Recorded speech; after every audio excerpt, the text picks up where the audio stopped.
ನಾವೇ ನೋಡ್ತೀವಿ ಯುವಜನತೆಯ ಮನಸ್ಸಿನಲ್ಲಿ ಒಂದು ರೀತಿಯ ವಿಕೃತಿಗಳನ್ನ ನಿರ್ಮಾಣ ಮಾಡ್ತಕ್ಕಂಥದ್ದು. ರಾಜ್ಯಗಳೇ ಬೇರೆ, ಪ್ರಾಂತಗಳೇ ಬೇರೆ, ನಮ್ಮ ಭಾಷೆಯೇ ಬೇರೆ, ಈ ಭಾವನೆನೂ ಜಾಗೃತ ಆಗುವಂಥದ್ದು ಇದೆಯಲ್ಲ. ನಮ್ಮ ಕನ್ನಡದ್ದೋ, ತಮಿಳೋ, ತೆಲುಗೋ, ಹಿಂದಿನೋ, ಬಂಗಾಳಿನೋ ಎಲ್ಲವೂ ಕೂಡ ಉತ್ಕರ್ಷಕ್ಕೆ ಬರ್ತಕ್ಕಂಥದ್ದು ಭಾರತ ಮಾತೆಯ ಅಡಿಯಲ್ಲಿ ಇದ್ರೆ ಮಾತ್ರ. ಆ ಕಾರಣಕ್ಕೋಸ್ಕರವೇನೇನೆ ಕುವೆಂಪುರವರು ಅವತ್ತೇ ಬರೆದ್ರು. ಅವರು ಬರೆದಂತ ಒಂದು ಗೀತೆನಲ್ಲಿ ಜೈ ಭಾರತ ಜನನಿಯ ತನುಜಾತೆ ಜಯ ಹೇ ಕರ್ನಾಟಕ ಮಾತೆ ಅಂತ ಹೇಳಿದ್ರು. ಜೈ ಕರ್ನಾಟಕ ಮಾತೆ ಭಾರತದ ಜನನಿ ನೀನು ಅಂತ ಬರೀಲಿಲ್ಲ ಅವರು. ಮೊದಲು ಬರೆದಿದ್ದು ಭಾರತ ಮಾತೆಗೇನೆ, ಜೈ ಭಾರತ ಜನನಿಯ ತನುಜಾತೆ ಜಯ ಹೇ ಕರ್ನಾಟಕ ಮಾತೆ. ಇವತ್ತೇನಾಗುತ್ತೆ, ನಾವು ಬೇರೆ, ನಮ್ಮ ಭಾಷೆ ಬೇರೆ, ಈ ಭಾವನೆಗಳನ್ನೇ ಜಾಗೃತ ಆಗ್ತಾ ಇರೋಂಥದ್ದನ್ನ ನಾವು ನೋಡ್ತೀವಿ. ಇದನ್ನ ಮೀರಿ ಇಡೀ ದೇಶ ಒಂದು ಅಂತಕ್ಕಂಥ ಭಾವನೆ ಬರ್ಬೇಕಲ್ಲ, ಆ ಭಾವನೆನ ಅಳವಡಿಸ್ಕೊಳ್ಬೇಕಾಗಿರ್ತಕ್ಕಂಥದ್ದು ಕೂಡ ಬಹಳ ಮುಖ್ಯ. ಇಡೀ ವಿವೇಕಾನಂದರು ಇವತ್ತು ಎಲ್ಲಿಂದ ಎಲ್ಲೂ ಹೋದ್ರು ಕೂಡ ಯಾಕೆ ಅವ್ರಿಗೆ ಆ ಮಾನ್ಯತೆ? ನೀವು ಯಾವುದೇ ಹಳ್ಳಿಗೆ ಹೋಗಿ ಅಲ್ಲಿ ಒಂದು ಯುವಕ ಸಂಘ ಇದ್ರೆ ಒಂದು ವಿವೇಕಾನಂದ ಯುವಕ ಸಂಘವೇ ಅದಿರುತ್ತೆ, ಹೆಸರಾಗಿ ಇಟ್ಟಿರ್ತಾರೆ. ಯಾಕೆ ಇಷ್ಟು ವಿವೇಕಾನಂದರು ಪಾಪ್ಯುಲರ್ ಆದ್ರು? ಯಾಕೆ ಅಂತ ಹೇಳಿದ್ರೆ ಈ ಭಾವನೆಗಳನ್ನ ಉದ್ದೀಪನ ಮಾಡಿದ್ರು.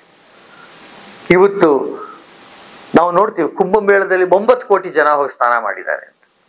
ಅದು ಮುಗಿಯೋಷ್ಟೊತ್ತಿಗೆ ಎಷ್ಟು ಕೋಟಿ ಆಗತ್ತೋ ಗೊತ್ತಿಲ್ಲ. ಇಡೀ ಜಗತ್ತಿನಲ್ಲೇನೆ ಅತ್ಯಂತ ದೊಡ್ಡ ಒಂದು ಆಧ್ಯಾತ್ಮಿಕವಾಗಿ ಜನ ಒಟ್ಟಿಗೆ ಬರ್ತಕ್ಕಂಥದ್ದು ಅಂದ್ರೆ ಕುಂಭನೇ. ಅದು ಬಿಟ್ಟು ಬೇರೆ ಎಲ್ಲೂ ಇಲ್ಲ. ವಾಟಿಕನ್ ನಲ್ಲಿ ನಡೀತಕ್ಕಂತಹ ಪೋಪರ ಒಂದು ಭಾಷಣದಲ್ಲೂ ಕೂಡ ಇಷ್ಟು ಜನ ಸೇರಕ್ ಸಾಧ್ಯ ಇಲ್ಲ. ಆ ರೀತಿಯಲ್ಲಿ ಜನ ಸೇರಿದ್ದಾರೆ.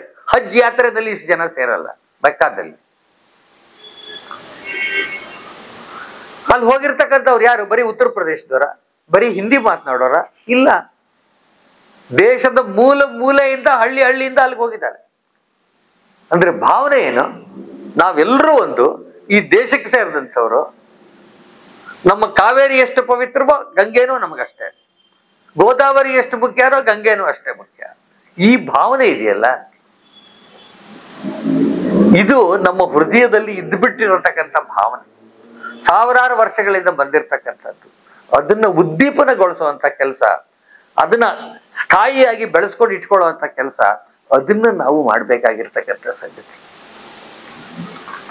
ಸೊ ಇದು ನಾವು ಬಿ ಗುಡ್, ಉತ್ತಮನಾಗೋದಲ್ಲಿ ಇರ್ತಕ್ಕಂಥದ್ದು.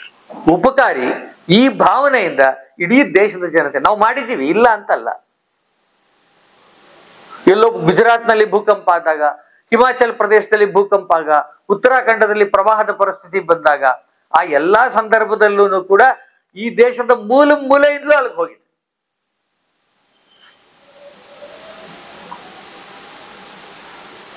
ತಮಿಳುನಾಡಿನಲ್ಲಿ 62ರ ದಶಕದಲ್ಲಿ ಅಣ್ಣಾದೊರೆ ಮುಖ್ಯಮಂತ್ರಿ ಆಗಿದ್ರು. ತಮಿಳುನಾಡಿನಲ್ಲಿ ಒಂದ್ ಸ್ವಲ್ಪ ಹೇಳುವಂತದ್ದು ಇದೆಯಲ್ಲ, ನಾವು ತಮಿಳು ಬೇರೆ ಅದು ಇದು ಅಂತೆಲ್ಲ ಹೇಳ್ತಕ್ಕಂಥದ್ದು. ಆದ್ರೆ 1962ರಲ್ಲಿ ಚೈನಾ ಆಕ್ರಮಣ ಆದಾಗ ಚೆನ್ನೈನಲ್ಲಿ, ಅವತ್ತು ಮದ್ರಾಸು, ಅಣ್ಣಾಮಲೈ ಭಾಷಣ ಮಾಡಿದ್ರು. ಹಿಮಾಲಯ ನಮ್ಮದು, ಶಿವನ ಸ್ಥಾನ ಅದು, ಅದ್ರ ಮೇಲೆ ಆಕ್ರಮಣವನ್ನ ಸಹಿಸಕ್ಕೆ ಸಾಧ್ಯ ಇಲ್ಲ ಅಂತ ಹೇಳಿದ್ರು. ಯಾಕನ್ನಿಸ್ತು ಅವ್ರಿಗೆ? ಅವ್ರ ಹೃದಯದಲ್ಲಿ ಇದ್ದಿದ್ದು ಅದೇನೆ. ರಾಜಕೀಯ ಕಾರಣಕ್ಕೆ ಏನೇ ಮಾತಾಡಿರ್ಬೋದು, ಆದ್ರೆ ಅವರ ಹೃದಯದಲ್ಲಿ ಇದ್ದಂತ ಭಾವನೆ ಇದೆಯಲ್ಲ, ಅದು ಸಂಕಟ ಬಂದಾಗ ಆಚೆ ಬಂದಂತ ಸಂಗತಿ. ಹಾಗಾಗಿ ನಮ್ಮ ಯುವಜನತೆ ಈ ಎಲ್ಲ ನಮ್ಮನ್ನ ಭೇದ ಮಾಡ್ತಕ್ಕಂಥ ಸಂಗತಿಗಳನ್ನ, ಅದು ಭಾಷೆ, ಪ್ರಾಂತ, ಜಾತಿ ಎಲ್ಲವನ್ನೂ ಮೀರಿ ಮೇಲೆ ಹೇಳುವಂತ ಸಂಗತಿನ ಮಾಡುವಂಥದ್ದು. ಸೊ ಆಗ ನಾವು ನಿಜವಾದ ಉಪಕಾರಿ ಆಗ್ತೀವಿ. ಮತ್ತು ನಾವು ಯಾವ್ಯಾವ ಕ್ಷೇತ್ರದಲ್ಲಿದ್ದೀವೋ ಆಯಾ ಕ್ಷೇತ್ರದಲ್ಲೇನೆ ನಮ್ಮ ಕೆಲಸವನ್ನು ಮಾಡೋದಲ್ದಿರ ಸಮಾಜದ ಹಿತದೃಷ್ಟಿಯಿಂದ ನಾವು ಎಲ್ಲರೂ ಏನಾದ್ರು ಕೆಲಸ ಮಾಡ್ಬೇಕು.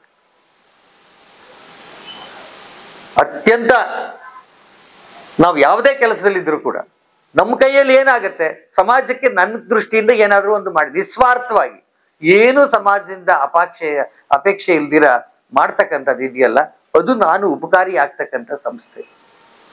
ಇಡೀ ಸಮಾಜದ ಮೇಲೆ ನಾನು ನಿಂತಿದ್ದೀನಿ. ನಮ್ ಸುತ್ತಮುತ್ತ ಇರ್ತಕ್ಕಂಥ ಸಮಾಜದಲ್ಲಿ ಪ್ರತಿಯೊಬ್ಬರ ಕೆಲಸ ಕಾರ್ಯಗಳಿಂದನೇ ನನ್ನ ಜೀವನ, ನನ್ನ ಬದುಕು, ನಾನು ಬೆಳಿತಕ್ಕಂಥದ್ದು. ಹಾಗಾಗಿ ಆ ಸಮಾಜಕ್ಕೆ ನಾನು ಏನಾದ್ರು ಕೊಡ್ಬೇಕಲ್ಲ. ಪುರಂದರದಾಸರು ಹೇಳಿದ್ರು, ಕೆರೆಯ ನೀರನ್ನು ಕೆರೆಗೆ ಚೆಲ್ಲಿ.